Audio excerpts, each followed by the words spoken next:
घाटकोपर पाठोपाठ दादरमध्ये जैन लोकांकडून पांढरी पट्टी, मनसेच्या अल्टिमेटम नंतर पांढरी पट्टी हटवली।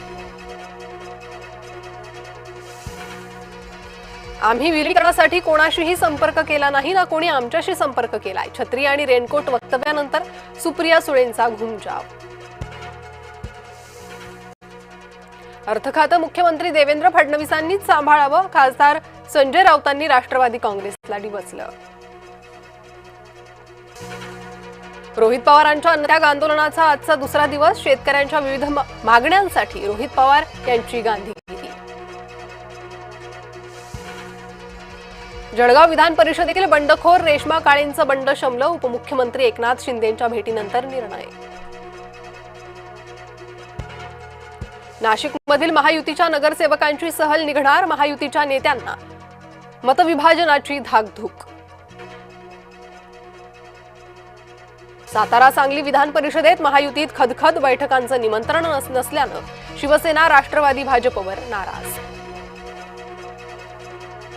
उबाठाच्या खासदारांची उद्या मातोश्रीवर बैठक, ऑपरेशन टायगरच्या चर्चांच्या पार्श्वभूमीवर बैठकीला महत्त्व।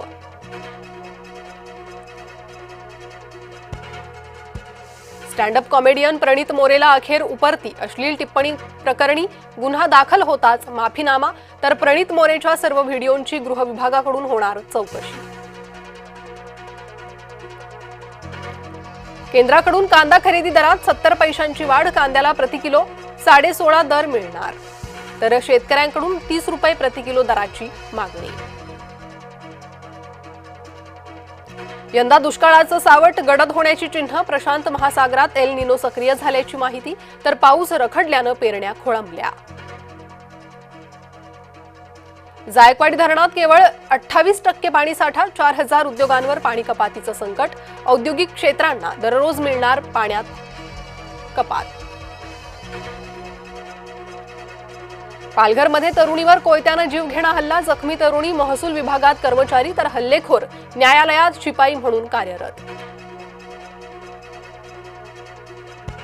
सासरच्या छळाला कंटाळून विवाहितेची आत्महत्या, संभाजीनगरच्या कन्नड तालुक्यातील घटना, नवीन घरासाठी सासरच्यांनी 12 लाखांची मागणी केल्याचा आरोप। गुजरातमध्ये भारतीय वायुदलाचं विमान कोसळलं, अपघातात 5 जवान शहीद। पंतप्रधान नरेंद्र मोदी आजपासून परदेश दौऱ्यावर, 18 जूनपर्यंत फ्रान्स स्लोव्हेकियाचा दौरा। मोदी फ्रान्समधील G7 शिखर परिषदेत होणार सहभागी। अमेरिकन उद्योगपती एलॉन मस्क यांचा विक्रम, मस्क बनले जगातले पहिले ट्रिलियनियर। स्पेसएक्सनं IPO द्वारे उभारले $75 बिलियन।